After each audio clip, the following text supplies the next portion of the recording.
this is a wonderful presentation that you're going to hear. I have the distinct privilege of introducing you to Lorne Epstein, who I had met a little over a year ago, and we did some work together on some of this work and work in terms of identifying strengths. I'm thrilled that you're here because the interview process is one of the most important things that you need to know in the job search process. It's not something that you can just wing. And Lorne is the expert on this area. So he's been recruiting professionals and students like you since 1996 and has spoken to students at several colleges, including Carnegie Mellon, Virginia Tech, UMD, and others. And he hosts a podcast entitled You're Hired. So you might want to check that out. I'm sure he'll say a little bit more about that. And is the author of his How to Interview book, You're Hired, Interview Skills to Get You the Job. So that's not the book. Oh, it's not? Well, I mean, that's the cover. Sorry. Yeah, this is the cover, yeah, of the book. Here's the actual book. So if you would, please join me in welcoming Lorne. Thank you, Anne. Thank you. So before I start talking about me, I want to acknowledge Emily and Anne. Could you stand up? These guys have put together the most amazing week for you. They've been working their tails off. They don't look it, but they're really exhausted. So just give them a... And Sue, stand up. Give these guys work really hard for you guys. And thank you for inviting me. So as she said, my name's Lorne Epstein, and I'm here to talk to you guys about how to interview, which can be a mystery if you've never really done it, right? The reason I'm here, though, is, you know, I don't get paid for this. I could be at my office doing my office stuff, and I'm not here to sell books. I'm here because I care about you. I've noticed that over time, our generation, my generation, takes jobs they don't really like, and ends up in careers that don't really matter, and have jobs that are very unsatisfying, and 30 or 40 years later, they're done. And that doesn't work for me. So my mission is to support you guys in having jobs that you do love, and careers that are satisfying. And this book is one of the vehicles, along with my podcast and some of the other work I do. So that's why I'm here. I've been recruiting since 1996, and I'm going to take everything that I've learned and give it to you in 1 hour, or try. So we're going to go kind of fast. There's a handout. Does everyone have a handout? Okay. I'm going to kind of go through the handout pretty quickly. And then if you have questions along the way, I want you to stop me. You know, raise your hand. I can pick up where we left off. If you have anybody here have an interviewing coming up? Okay. Good. So if you have questions about your interview, we can talk about that too. If you have questions about anything else, just stop me. It's in 2 hours. We can get you ready. 2 hours. Perfect. Absolutely perfect. So why are you guys here? Just tell me, what are you here to learn today? What would you like to know? This is a participatory kind of event. Yeah. Improve my interview skills. Improve your interview skills. Are you currently a student? Yes, I am. Okay. Have you interviewed before? Many times.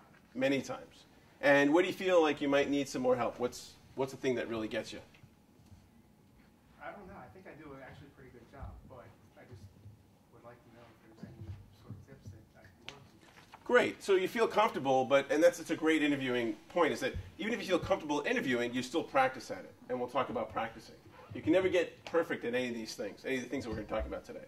You just keep getting better and better. Anybody else? Why are you here today? What do you want to learn? Yes? What's an interview like here in the US? I'm sorry? What's an interview like here in the US? Oh, what an interview. Okay. So you're from another country. Yeah. Where are you from? Cameroon. Okay. So what's an interview like in the United States? We can talk about that. I think you'll get a sense of it from our talk today. Anybody else? Yes, Emily. I want to know some of the indicators of a good interview. So when you get out of the interview, judging whether it went well or maybe not so well. Sure. Absolutely. I'm being a very long-winded type of person that I am, very broad. I love to include everything in an interview because I want them to know how great I would be for their company. I want to know the most important things to highlight. Sure. That will grab their attention. Sure. What's your name? Christina. Christina. That's great. That's the attitude that you should have. You want them to know what you're about. You want them to know everything that's great about you, and we'll cover that. So we'll definitely, yes? Tips to answer that like unexpected question that you just don't know what to say to. That's great. I love that one. We'll cover that. Anybody get nervous? Come on. Anybody ever get nervous? We all get nervous, right? You're either going to go on a date, or you got a job interview, or maybe it's your first day someplace, or new friends. I'm going to show you a technique that will prevent you from being, well, you'll get nervous, but prevent you from having your nerves run you. You know, sometimes your heart's going like, and you can't even catch your breath. Like, oh my God, how am I going to get out of this? And it's like 10 minutes and 15 minutes, and before you know it, then you're like, okay, I'm relaxed. I'm going to show you something that in 20 seconds will relax you. How many of you would love that? Would that be a good thing? I think if you get that one thing, then this hour will be worth your time. But hopefully we'll have a lot more. So, the interview. Before the interview, we're going to cover before, during, and after the interview. So before the interview, you want to do your homework. Homework is really important. You want to research the organization. You guys are all familiar with Google. Search on the company's name. Find out press releases on the organization. And if you know the names of the folks that you're going to be interviewing with, search on them. And do an image search. Then you'll know the picture. A lot of folks have pictures from someplace. Anybody ever do any research on the internet? Yeah, so that's pretty straightforward. Resumes. Everyone have resumes? Okay. Raise your hand if you have a resume. Okay, keep your hand up if you have not had your resume reviewed by somebody else. Okay. You want to make sure that your resume is looked at by at least 2 other people. No matter how good a writer you are, I see resumes all the time, that have typos and misspellings. Even in my own resume. I've noticed that. Because I didn't take my own advice. How embarrassing. So make sure someone takes a look at your resume. The resume, the purpose of the resume, is only one purpose. It's to get you the interview. That's it. A resume will never get you the job. It will get you the interview, but it will not get you the job. The interview will get you the job. So as you're building your resume, and I'm not going to go over resumes a lot, that's a whole other thing. You want to make sure that it's clear, it's concise, it's relevant. Have a couple people take a look at it. You've got a career services group here that will, I'm sure, look at your resume, yes? Absolutely. They're all like, yes, yes, yes, yes, yes. Right? So a lot of what I'm going to be telling you today, they're going to be like, see, I told you. Right? Right, guys? I told you. Some other guy came in, we didn't talk before, and he said the exact same thing that we've been telling you. And I say this because you have an incredible resource. I have gone to dozens of colleges around the United States, and the same complaint I hear from folks in career services is that they never come. They never come. They never get help. I mean, there's a small, and I go to the offices to help out sometimes and do practice interviewing, and it's like nobody's there. I'm thinking, what's going on? You guys are going to get jobs, you know? Unless you have a job, even if you have a job, go and take advantage of the service. Absolutely, go and take advantage of the service. So, one of the ways to be successful in an interview is to distinguish yourself, right? You're going to be, especially at this point when you're just coming out of college, you don't have a lot of experience, and even if you do, you want to distinguish yourself from the other candidates, especially when you kind of all look the same. Like, well, they've all got degrees, and they're all in the same GPA, and they all seem like smart, articulate people. How do you distinguish yourself? A really great way to do this is thank you notes. Before you go to the interview, you want to prepare a thank you note. And that's just a card. I mean, you can buy just a blank card. And you want to fill out the address and the name and put your return address and put a stamp on it before you go to the interview. Because once you go to the interview, once you're done, as soon as you leave, you're going to write a couple of lines, 2 or 3 sentences, just thank you very much, I'm interested in the job, and drop it in the mail. They will be impressed. About 10 years ago, I was working at a company where a woman really wanted the job, and she was been a perfect fit. And I said to her, listen, do this, because I wanted her to get the job, but the manager was just on the fence. About a week later, he comes bursting to my office saying, look at this, look at this. I mean, he didn't even remember who she was or how she interviewed. He's like, look at this card. I mean, she wrote a thank you card, and he was completely blown away, and we hired her. Now, that was my job as the recruiter to make those things happen, right? But the way to distinguish yourself is to do something that other folks aren't doing. People say, well, should I follow up by email? That's okay, but everyone does that. If someone gets a card, that'll make a difference. And you can prepare for that. Practice, practice, practice. Anybody here play sports? What sport do you play? Oh, the lady behind you. Field hockey. Field hockey. How long have you been playing? Since high school. Since high school. And so how many times a week do you practice? 5. 5? In season. In season, 5. What's your name? Caitlin. Caitlin. So Caitlin practices 5 times a week. And how many times a week do you play? Like a game? Oh, like 2. Like 2.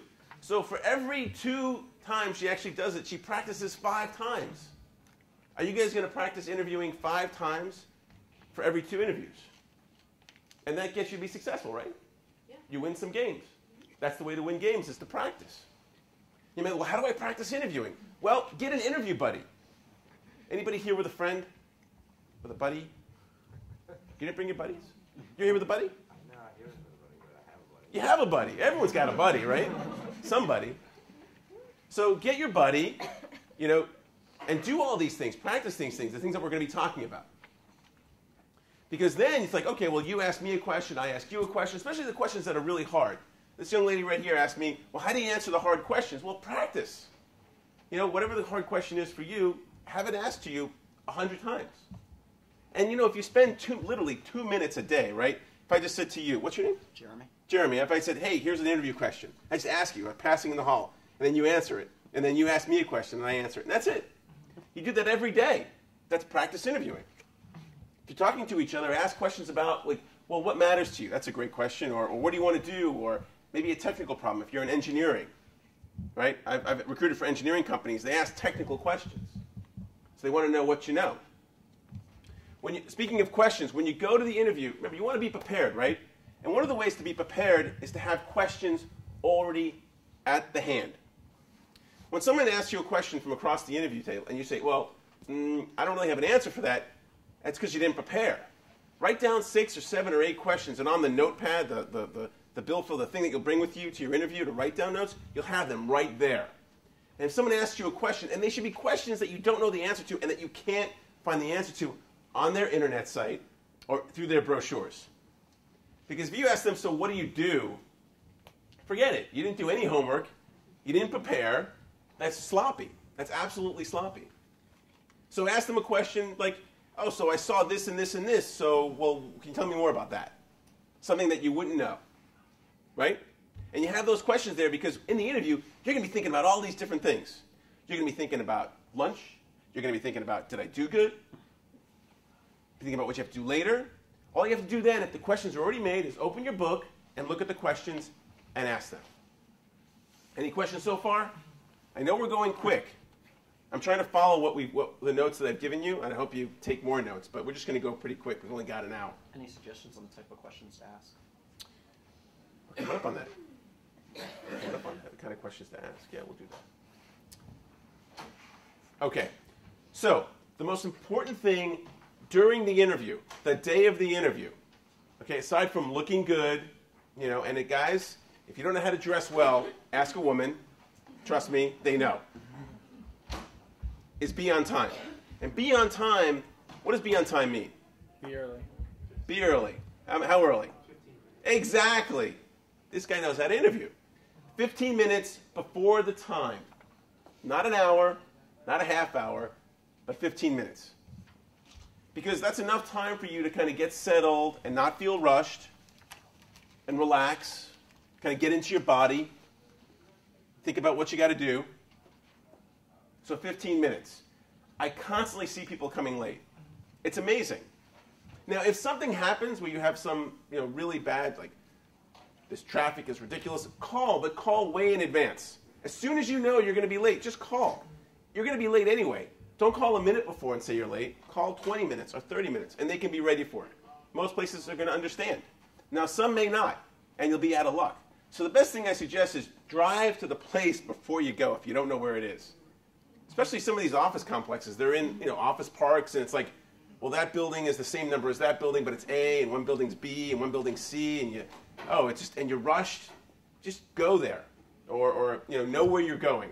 Don't trust the Google Maps because they're not always right. Just go there. Go there beforehand. If you really want the job, which leads me to another thing is, why do you want to go for this interview? Why interview in the first place? I mean, obviously we all need money, so we all need a job or some way of creating income, right? But why that place? I had a woman come and interview with us, a young college graduate. She was a senior, and she was an engineering student. Very smart. She had like a 3.87 GPA, right? And she did really well in the interview, and we wanted to hire her. However, she's like, well, I don't really, want to, do this kind of engineering thing. I said, why'd you become an engineer? She said, well, my parents told me to. I'm like, well, if I had known that in the beginning, I wouldn't have brought her in, right? Right? So maybe she'll be an engineer and get a law degree or be in engineering sales or something like that. But she didn't want to be the kind of engineer that we wanted. If you want to go work someplace, unless it's just a job, right? Know that you want to work there for a reason. I get emails all day saying, my skills and qualifications would be a perfect match for your organization. Then I look at the resume, I'm like, what are you talking about? Like, they didn't even look at my site. Or they don't know what we do. Know what we do. Know what the place does. Know it really well. Know what their competitors are. And if you don't know, a lot of you, this is maybe like, oh, I don't even know where I'd want to work. I don't even know what I want to do. Anybody here not know what they want to do? Yeah. Most people don't know what they want to do. Even grown-ups don't know what they want to do. People working 50, 60 years don't want to do it. That's the way it is. So focus on that. Focus on what is it that matters to you. What is your life's purpose? What is it that's important to you? And do that. I've got friends, I'm 42, and I've got friends who have been doing the same thing for 20 some odd years. And they don't like it. But they're so entrenched in it, they're hooked onto the paycheck, and they don't feel like they can get out. Now they can. They can. They absolutely can. But they don't see how they can. So what I'm saying to you, since you're in front of that curve, is to start working on that now. It may be 10 years before you find out what it is that you love to do. But you know what? It will be worth it. Because when you find what you really love to do, every day will be a joy to get up. Every day will be a joy to go to the workplace. Whether it's being your own entrepreneur. Anybody here want to be their own business owner? Anybody? Raise your hand if you want to be your own business owner. 2 of you? Okay, great. I highly encourage it. I highly encourage it. It is the best way to go in my mind. You'll have a lot of challenges, and it's a great way to create your own lifestyle. But do what it is that matters to you. Do what it is that matters to you, and you'll get the job interview that you want and get the job that you want.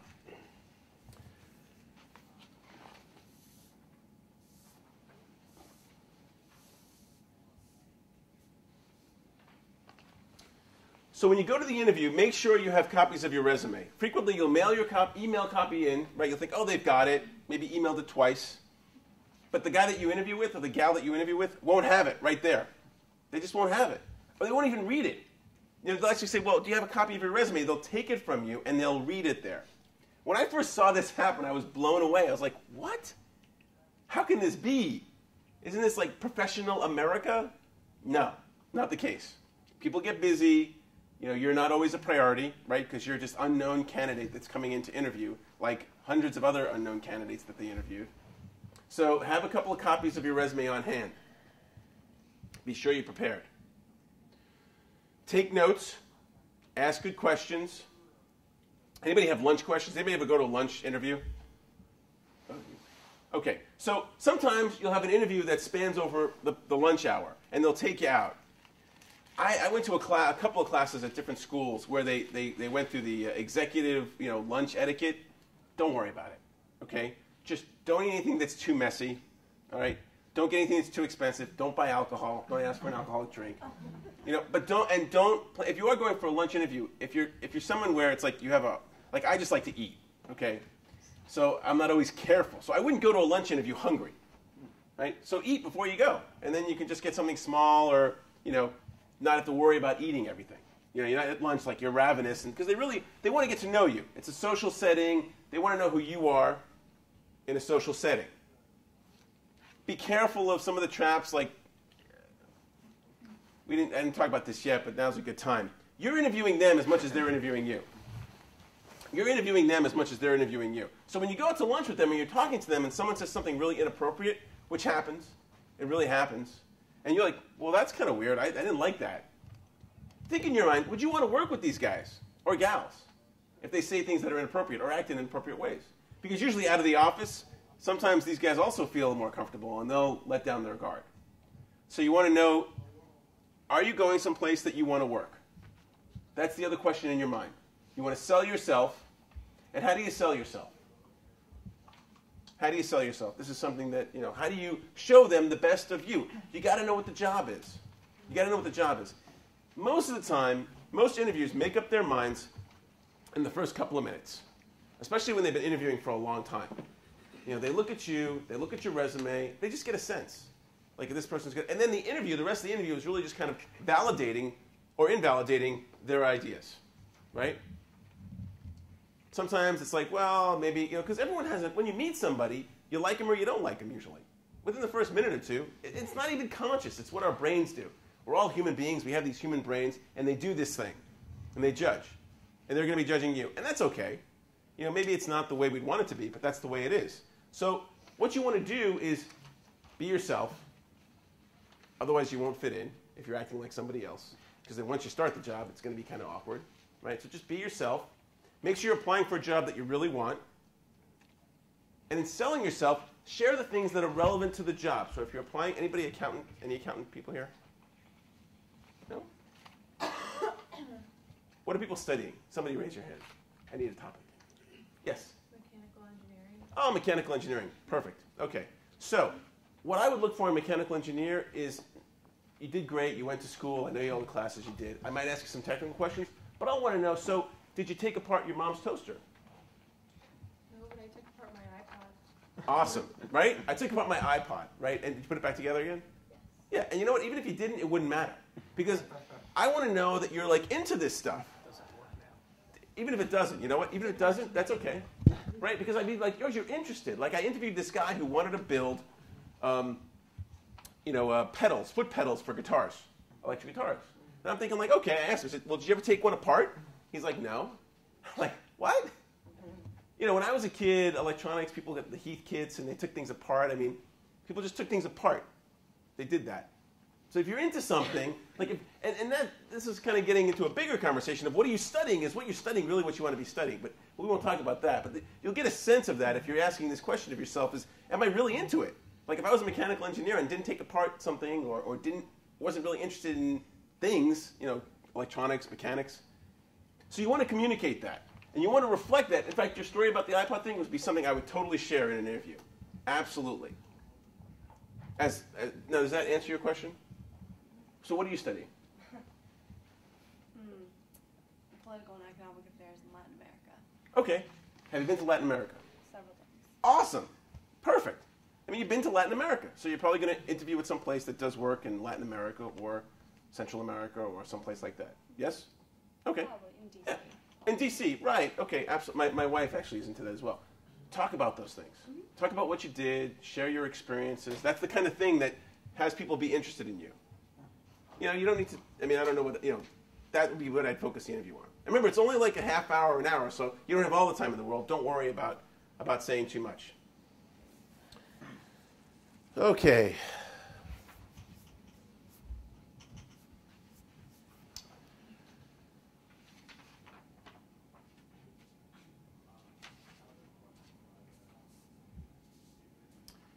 So I went to this interview. It was at Penn State, a talk just like this at Penn State, and one of the kids said, "Well, I'm just gonna tell him what I'm gonna tell him. I'm just gonna get the job and I'll smoke him."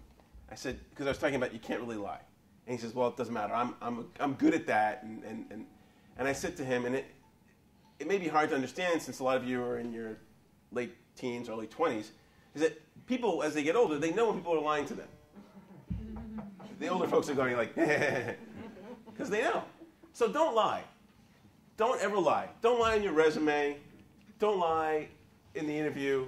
I know what I'm saying is kind of a moral judgment, but I really believe this. You have a moral obligation to be honest in an interview. You absolutely have a moral obligation to be honest in the interview. Because it serves you. And it serves the company. But it serves you. It serves your highest good. This guy who I was telling you about, I don't think he saw that. But I'm just telling you, around the corner, just be honest.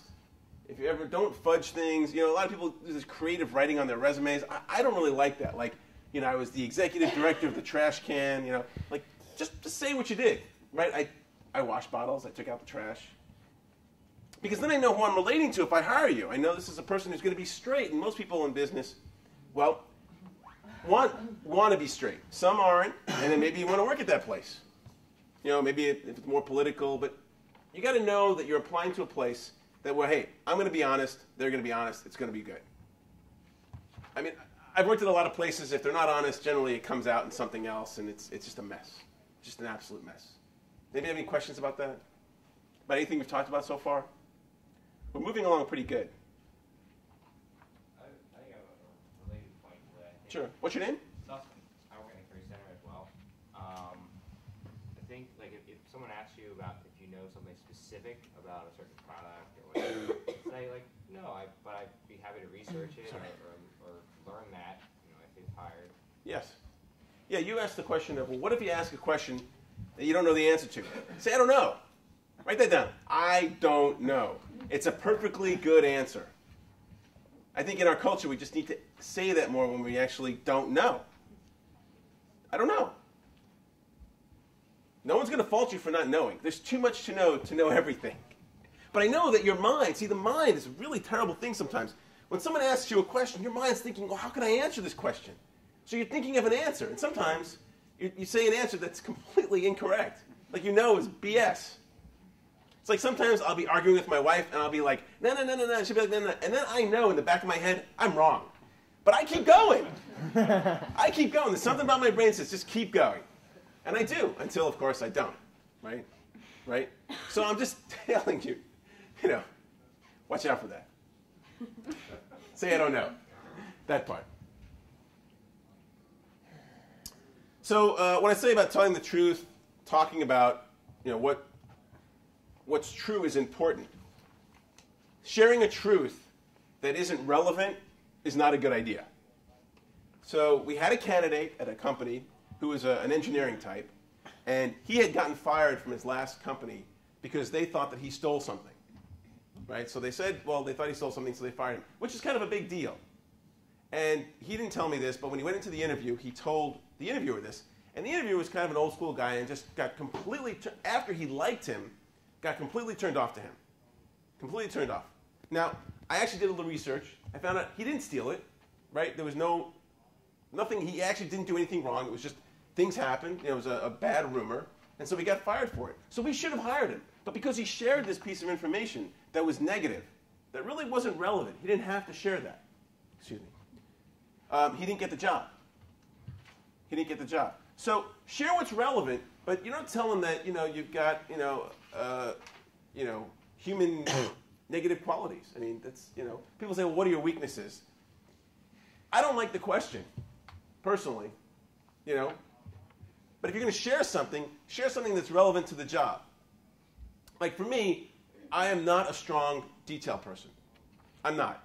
So how I compensate for it is that I take notes a lot. I take notes all the time, and I go by lists, and I keep my calendar.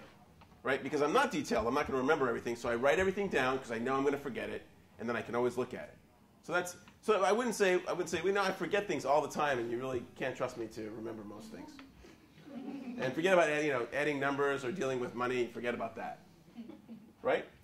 I don't need to give some example about how bad a person I am. We all have dark sides. We all have things that we're not strong in. That's not important. Everyone does. Bill Gates does, right? So that's not important. What's important is that you share what is relevant to the job on the positive side and hold some cards about what's negative that you don't need to share. You don't need to share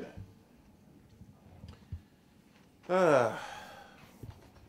So, excitement is missing in corporate America. It is absolutely missing. And it's a shame.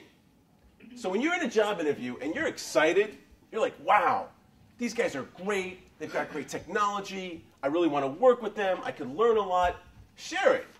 Say, hey, listen, I'm really excited about this place. I'd really like to work here.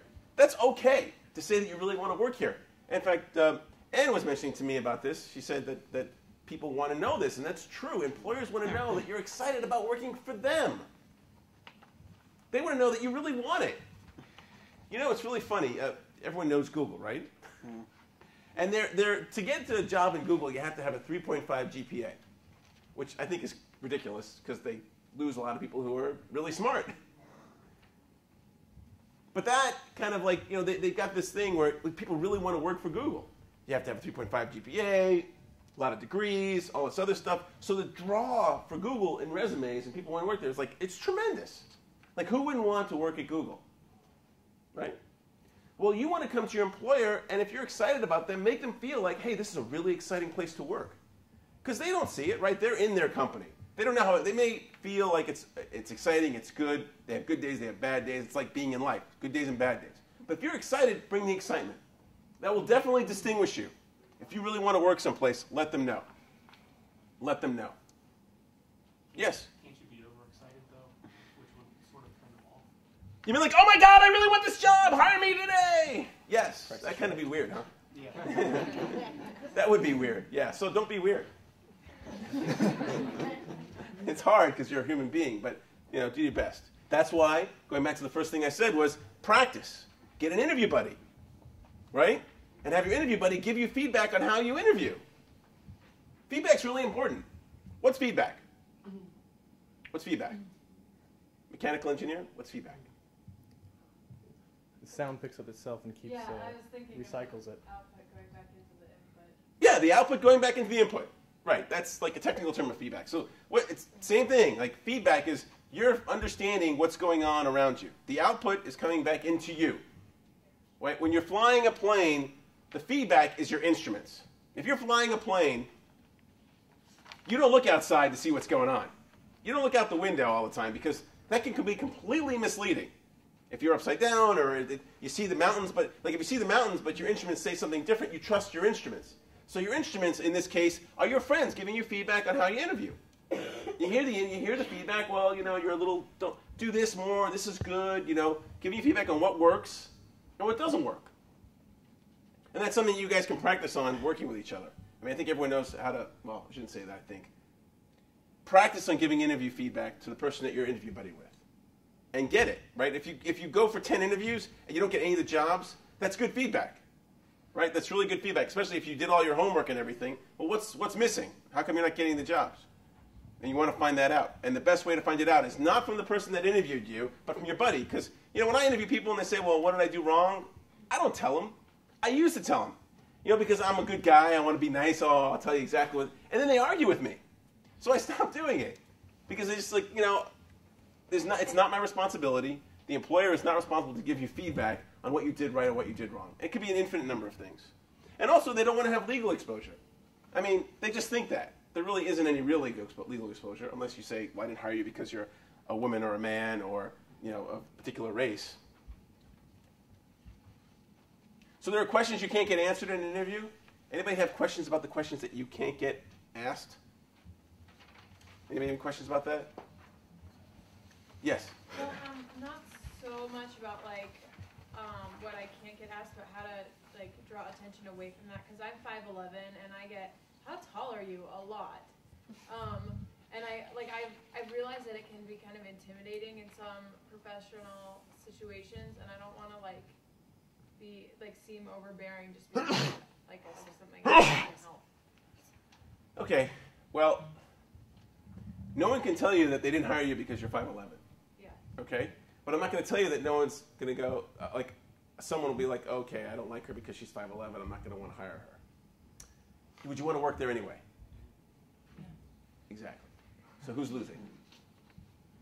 Nobody, right? You don't take the job because they wouldn't, and you wouldn't want to take that job, right? So there's really nothing you can do about that. I don't see that really at all. I mean, employers want to hire good people. Right? If you're 5'11" or 4'5", it doesn't really matter. If you can do the job, they'll hire you. There's a business need. You guys are filling a business need, for the most part. Well, I mean, whatever jobs you're going to be taking, there's a business going on. There's some transaction of money, even if it's for a nonprofit. They have something to produce, right? They got to show some value, and so you're filling that need. So, I mean, if they ask you questions that make you, this is what I always say, if they make you feel oogie, right? Everyone knows what oogie is. You just kind of right? If you then that's not a question they should be asking you, right? If your gut says that's uncomfortable, I'll give you an example. I went to interview a bunch of years ago with a company that was recruiting 18 to 80-year-old men who spoke Arabic and English to go overseas to do what it is you'd imagine they do, translating in these countries that these wars are going on in. And the person who told me to go to the interview, the recruiter, didn't tell me this. They didn't tell me this at all, right?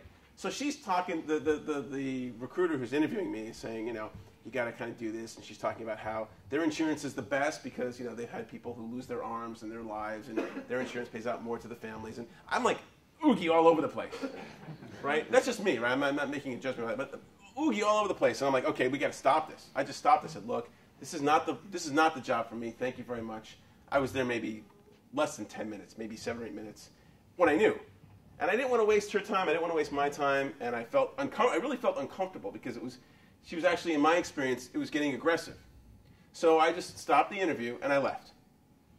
And I got upset with the recruiter on the phone who told me to go to the interviewer. But I just knew, this is not for me. This is not the job for me. If you know the job's not for you, I mean, you don't necessarily have to leave, but it's okay. Look, you're not going to take the job. I mean, you can be going to do something else. So you can excuse yourself. Look, say, this isn't for me. And that's actually, I think, in my mind, when someone tells me, I feel good about that. I feel like, you know what? It may be a tough thing for them to do, but they're not wasting my time as the interviewer, right? If someone comes in and says, well, you know, I don't really want this job after they find out, whatever they find out and don't like it. And that happens occasionally. I'd encourage you to practice that. That's something I would encourage you to do. So after the interview, so you leave the interview, the first thing you do is, woohoo, yeah, you drop in your thank you notes, right? You write 3 lines. If you don't know what to write, you can look at my book or just, you know, ask somebody, like, thank you very much, I really appreciated it, looking forward to working with you. Dropped it in the mailbox. And then you go and you journal. Now, I like to sit down in my car and I write down everything that happened in the interview. And I still do this because I still want to learn, like, what happened. You know, because like, right after the interview is the freshest time. You know what people said. You know what you said. You have a sense of this. And write down everything you can until you stop writing. I usually get some lunch or I have a drink or I usually treat myself to something nice because interviewing, even for me, is just, it's exhausting. You know, right now at the place I'm working, I have a guy interviewing the whole day. He flew in last night, had lunch, he had dinner with the CEO, and he's there all day. It's exhausting. So take your time, journal all these things, and what you can do with this journal notes is share it with your interview buddy. And look at it yourself. You want to find out, well, what happened in the interview? You're capturing the experience so it's not like your emotions won't get in the way as much. If you know exactly what people said to you, what your thoughts are, what were your impressions of the company? Did you go into the company and it, like, were the walls ripped up? You know, with the computers like from 1980, right? Did it seem like a place that was taken care of? All of these things communicate. I'm going to tell you something. Everything communicates. Everything about you communicates. Everything. Everything. If I came here in ripped up jeans, you know, with a 3-day stubble, would you think the same thing about me that you think now? Probably not. Maybe not consciously, but everything communicates. So everything about how you dress, everything about what you say communicates. And the same goes true for the employer. So their place of business communicates, how they interview communicates. Like, if you're there early and they're like 30 minutes late, that communicates. If someone's like more than a couple of minutes late with me in interviewing, that's a negative. That's a huge negative. Because how do they treat each other? You know, do they go to, because a lot of places, you know, they'll have a meeting at like 3 o'clock. No one will show up until 3:20. That's not, is that a place you want to work at? You want to work with professionals, people who say what they mean and will do what they're going to do. They say, hey, this is what I'm doing, and it happens. So through your interview process, you'll see everything communicating. You're laughing at. Share. It's true. I mean, it's very true. Well, what was the experience you're thinking of? I don't want to say. Okay, all right. I won't pick on you. So she's laughing, which tells you that it's true. It's true. One thing I wanted to cover, follow-up.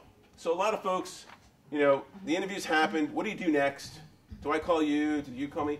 During the interview, ask them, what's the follow-up procedure? How do I follow up with you? That's it. So you say, how do I follow up with you? They might say, well, we'll call you or send me an email.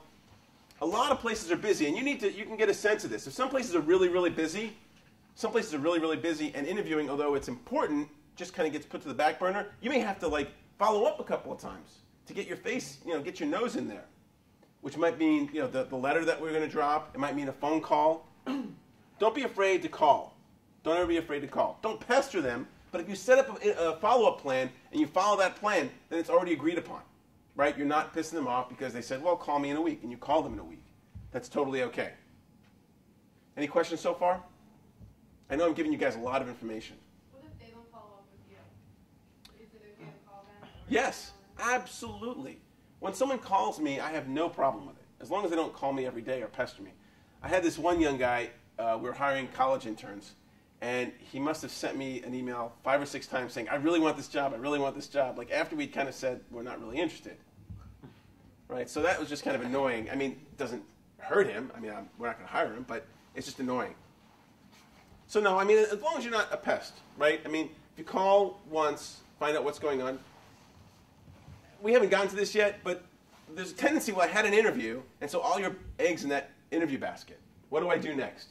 The most important thing is to forget about it and interview again, right? So I'm jumping around a little bit here, but so you got out of the interview, you got in your car, wherever, the bus, the train, you write your journal notes, treated yourself to something nice, and you're planning your next interview.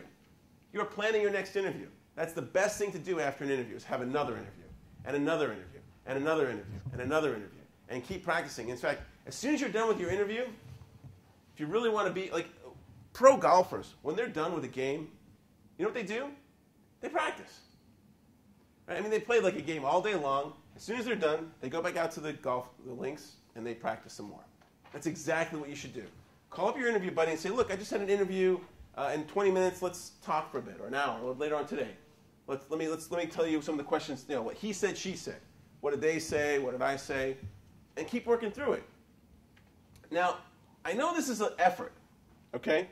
I know this is not, I'm not saying to you just sit back, relax, and it's all going to be perfect.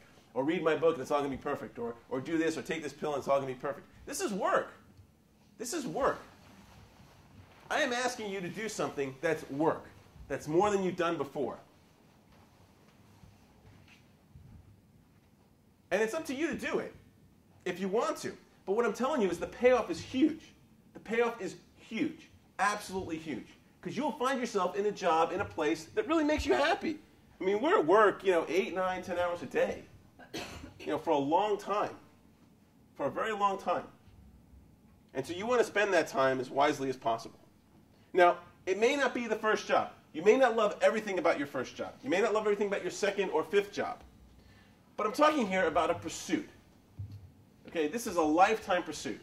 Because even if you had all the money in the world, you still need to do something every day. Right? You got to do something.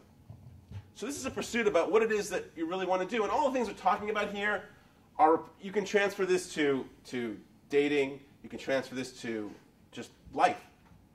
These are all basic life skills. Doing your research, doing your homework, asking the right questions. How are we doing so far? Emily? At the end of every interview, I've noticed that they'll leave time for the interviewee to ask questions. And I'm wondering what questions make me look good when I have to ask them of the people who are interviewing me. Sure, that's a great question. Salary? Is that the time to say, like, what's the salary range for this job? Mm-hmm. Well, let's talk about salary. I'll answer your first question, then we'll talk about salary. So, before you go to the interview, so are did you raise your hand yet? You have an interview? No, I have interviewed recently. But You have interviewed recently, okay. So, if you, I'll give you for example. Let's say you're interviewing at Google, right? There's a lot of information on the internet about Google, right? So I wouldn't ask them what they do as their business. But I might ask them, they're doing this thing called open social, right? It's this kind of complex thing. So say, this open social thing is when's it going to be coming out? Or how many folks are working on it? Or what kind of investment have you put into it? Or where do you see it in 5 years? Where do you see the company next year? The questions that you're not going to find out about through, and questions you'd like to know the answer to. What do you want to know? I mean, if it's a place that you really like, you got to bang the tires, man. You buy a car, you don't just go, oh yeah, that's a nice car, and give them the money. You look under the hood. You get somebody to check it out for you. You check it out yourself. Take it for a test drive. Ask a question. My favorite question when people ask me, do you like working here? I tell you, you ask somebody, do you like working here? You're going to find out what goes on. Because even if they don't say a thing, and I've seen this, they'll hesitate. They'll hesitate. And hesitation is a no. It's a negative. Anytime anyone asks a question and there's a hesitation, it's no. ask me, if you ask me if I love what I do, what do you think I'd say right now? Yes. I wouldn't hesitate. Yes, I love this. I'm here because I love this. I'm not here because of the groupies and the money and all that kind of stuff, right? My wife's my groupie. I'm here because I love this. And so if you ask somebody a question like you're sitting across the table, well, do you really like working here? And they go, that means no. No, an answer might be, there are things about it that I really like, and let me tell you what I like, and I'll tell you things I don't like, because most places are like that. There are things that are good, and there are things that aren't so good. And you decide how much of what you need in your life needs to be good and what's not good. I used to work on an ambulance in New York for a long time. I loved the job. There was nothing bad with it. Absolutely nothing. It was fantastic. I felt like I got paid enough money. And I've had a lot of jobs like that where it was like just all good. So I want for you guys to have jobs that you feel that are just good. As you get older, things will change, your needs will change. Keep finding jobs that you feel comfortable in, or have your own business that you feel comfortable in. It really is, it's incredible. So I'm going to get to you. We answered your question about that, now about money. So it's not verboten. It's not forbidden to talk about money, okay? At the end of the interview or at some point, if they haven't brought it up, say, so what's the salary range for this position? Now, if you haven't already done that before you went to the interview, that was a mistake. Because they may be paying a lot less than you want. It may be a great job, especially in something like public policy where they don't pay a lot of money, and it'll be like $18,000. Oh, like when I graduated college, that was a good salary, But now that's not. And I know a lot of folks in some of those nonprofit world, they don't get paid a lot. You may want to find out. So what's the range? Because you may not want to go in for the interview, right? And they may not say exactly what, but they'll give you some sense. What happens if you really think that job would be a great fit for you, but financially it's not to your needs, but you think that it would be good for your resume? Okay. So what do you want to do? I'm changing careers. I'm going for information systems management. Okay. From what? Respiratory therapy. Okay. So have you ever done anything with information systems? Do you want to be a programmer or? No. Eventually get into project management. Project management, that's the ultimate goal. So if you're a project manager, that'd be like life fulfilled. Yes. No matter what you were making. Right. Okay. So you have a threshold for what you need every day to pay the bills. Right. So you make a decision based on that. Right? I've done that. I started a business where I made no money. And I invested tens of thousands of dollars. And I had the best time of my life. The best time of my life. And we didn't make any money. We didn't break even, or maybe break even. We didn't make a profit. But it was the best time of my life, and I learned so much from it. Now, I wouldn't do that again. All right? I wouldn't do that again, because I learned also that I need to have a certain amount of money. Right? But it was a great experience. So you have to, that's a decision only you can make. Personally, if you're asking me, it's like, the guy Lorne, yeah, go do it. Go follow what matters to you. Don't worry about the money. Just pay your bills. Make sure you have enough to pay your bills. But if you had to live skimpily for a while, live skimpily for a while. Use it as a stepping stone? Well, yeah, no one's coming. I don't imagine any of you are going to be getting a job for $10 million after my talk, right? Some of you will be getting a job anywhere between like $5 an hour and there. So, if money matters to you, then, the question's a good one. It's also a moral one, and I can't answer the question for you specifically, but I'm giving you my particular point of view. Can I just add something to that? Yes. There is on our website, there's an online workshop on salary negotiation, and it touches on some of this stuff. Okay. Because it may not be all about the money, but it may be, in 3 months, you want to look at my performance, we negotiate ahead of time to see if there's a raise, etc. There's a lot of things. It's complicated. There's a lot of things that are involved in that, so I would encourage you all to take a look at that. And know, just what Lauren said, know what the range is before you go in. Don't be surprised when you're in there and then get caught in that. Right. Yeah, most people are surprised down. Very few people are surprised up. Yeah. Like, oh, wow, it pays $200,000? Wow, I didn't think that. That doesn't happen as much as, oh, it's like half of what I thought. That's why I encourage you guys to have your own businesses, because then you have more control over what you're doing. What happens if the question's flipped and they ask you what your salary expectations are for Tell a them. job? Tell them. Okay. Tell them to be honest. If someone asks you what you're making, and I ask that all the time, just be honest. Say, look, and then you kind of reflect on it, like, okay, you're asking me what my requirements are. Well, for a job that if you haven't gone in for the interview, let's just say they asked you for the interview. Well, for a job that, I really loved and absolutely loved, I'd be willing to take less than what my expectation is. That might be true for you, right? Okay. Like for you. Yeah, for a job that I really loved, I'll take less than what I want. Now, I've worked for a lot of employers, dozens.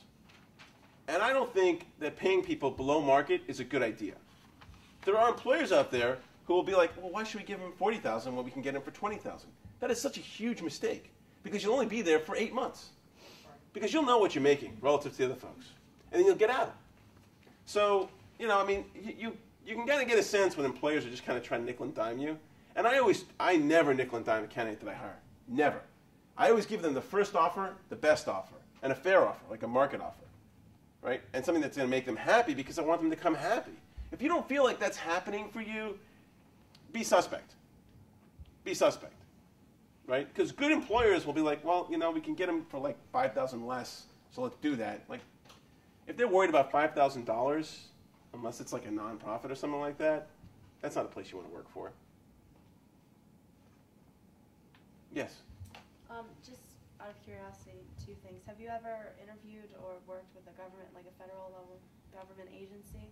And then if so, what about these contracts that employers put you on? What happens if you're on a 2-year contract with an employer and you find a much better offer after a year in, right, and you want to break that contract? What happens?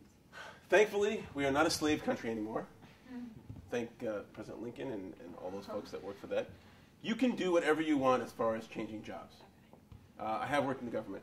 I worked for the White House and for a senator, and I've worked with government contracts. You're not forced.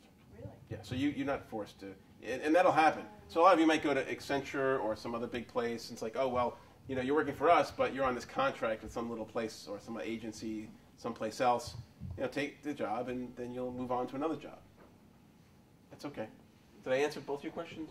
Yeah. I was just wondering, I'll be interviewing with the State Department, and it's very, it's a prestigious federal to FBI, and I want to know, are those interview processes any different, or you tone down the level of excitement and turn up the level of professionalism, Right.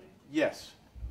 Yes. Yes. So government interviewing is, like all interviewing is somewhat distinct. Government interviewing is much more conservative. Yes. It's much more by the books. I wouldn't even talk to them about salary. You'll have a GS ranking. I mean, it'll be like, you'll be like, yeah, exactly. You're like pigeonholed. Yeah. So you want to do your homework. You're also competing. I mean, if you're going out for a job where they're not just hiring fresh outs, folks just out of college, then you might be competing, and you actually, a lot of folks get interviewed as kind of a setup, especially in government, right? So a government agency has a job opening for this person, and it's like, okay, well, we got to interview 10 guys or 5 women or 3 people, and we know who we're going to hire anyway. And that happens a lot. That just happens a lot. So, I won't discourage you or encourage you to take a job with the government, but that happens. That's the frequent case, especially with folks. So if you're going to go for the government, go in through a place that's taking people like yourself, just out of college or just out of graduate school. Did that answer your question? Mm-hmm. Okay, good.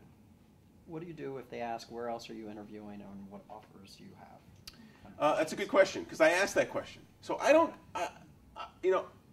fine if they tell me the truth. I don't know why people lie or obfuscate. I don't understand it. It's like, I'm not going to call that place up and say, hey, we're interviewing them too. They're not going to care.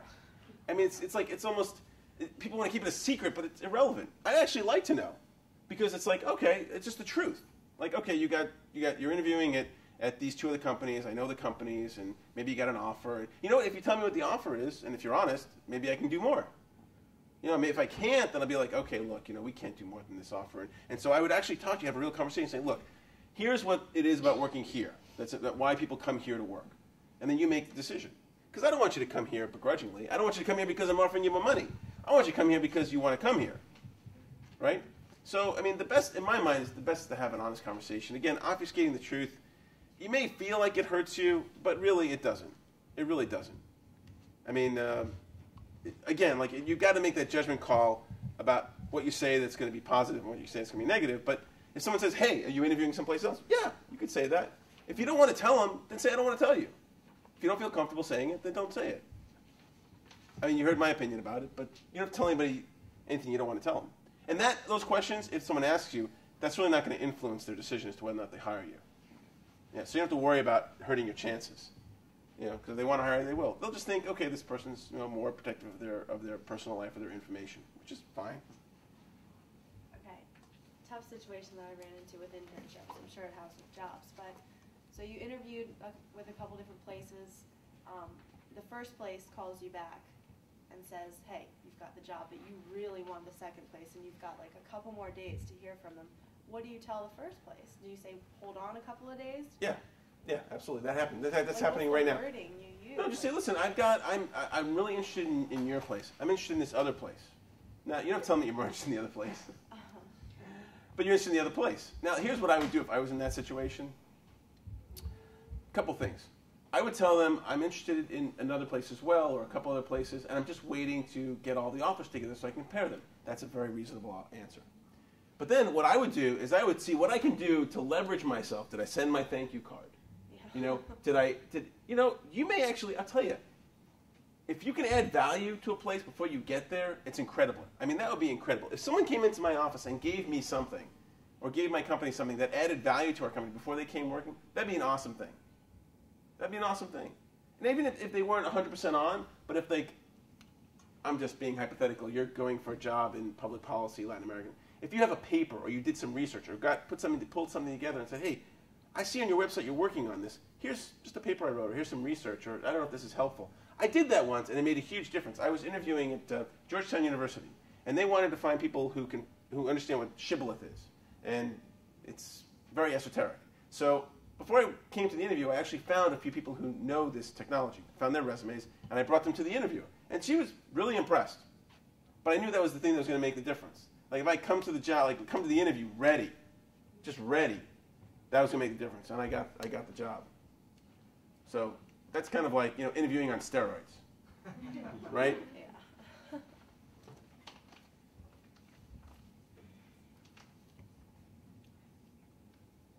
So like I said, we went through a lot of stuff. I brought some copies of my book. If you'd like to purchase them, they're $15. I'm happy to share that with you. And the handouts that I gave, there's some more here if you want to take them. Do you have any more questions? Any case, your particular situation you want to work through? You have an interview in 2 hours. If you want, we can work on it. An hour, right? That was an hour and a half. Who's the interview with? Deloitte. Phone interview. Okay. Second phone interview. Oh, phone interview. Yeah. Okay. So phone interviews. That's what I'm asking. That's okay. On your phone interview, don't sit. Stand. Have the phone, stand. Are you going to be on a cell phone? No, landline. Good. That's really good. Don't have phone interviews on cell phones. God, I don't know why people... I mean, I know that you guys have cell phones, but... What? What? So stand up, okay? In fact, if I was you, if you have the time, go home, put a shirt and tie on. Put a shirt and tie on, put a suit on, and just stand there. Because it will make a difference. It will make a huge difference. Standing, wearing professional clothing. And then you can kind of, but you want to make a difference, right? If you really want the job, this is the extra mile. Go home, change, like you were there. It will communicate. It will communicate. Because when you're on the phone, all that's communicating is your voice. And your voice has a lot of layers to it. A lot of layers to your voice. And you want to make sure that it communicates. Remember we said everything's communicating. Everything's communicating. How you're saying, what you're saying. So if you're wearing a suit, that's going to communicate. They might not know, oh, he's wearing a suit, but it's going to feel different to the person that you're talking to. And if you just went to their website and you kind of did 20 minutes of reading on their material, maybe you know who some of their clients are, that's going to communicate. If you've got your questions right there, your 6 questions right there, it's going to communicate. Even if you don't ask them, you are ready. Already done.